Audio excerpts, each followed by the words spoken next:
为居港亚萨阿公 El Suprapto 路的灵义庙举行观音菩萨慈悲与大爱的女神圣诞庆典。这一年度盛事已成为当地华人信众翘首期盼的重要时刻。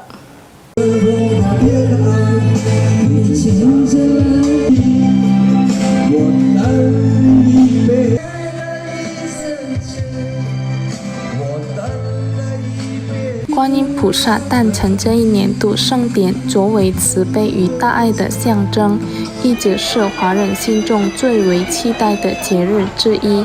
坐落于居港市的灵义庙，于2025年11月8日星期六举办了庄严隆重的庆典活动。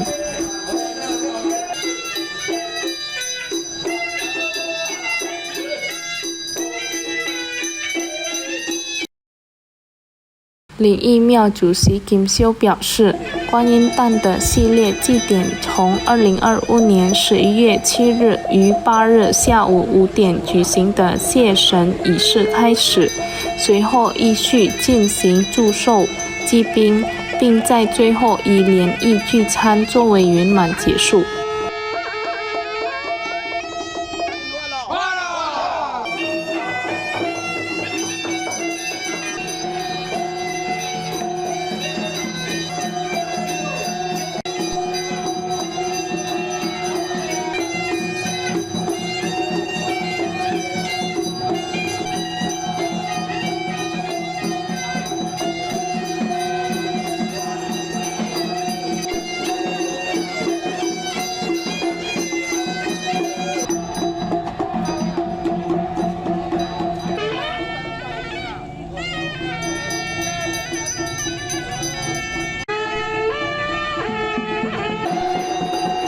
灵义庙观音诞庆典是19农历9月19举行，一年仅此一次。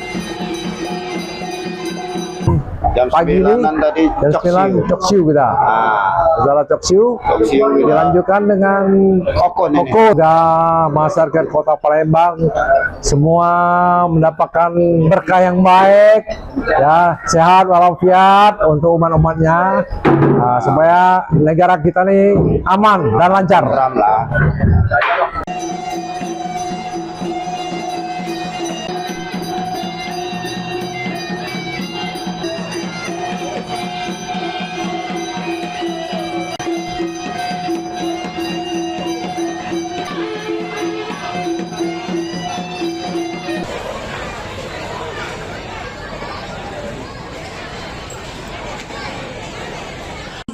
Sudui. Di sini Koko Cece ditemani Korokedra panggilkan satu persatu. 在观音菩萨圣诞这一充满慈悲的日子里，金修希望居港市民都能获得吉祥祝福，身体健康，事业顺遂，凡事平安圆满。Muhammad Aidil Pal TV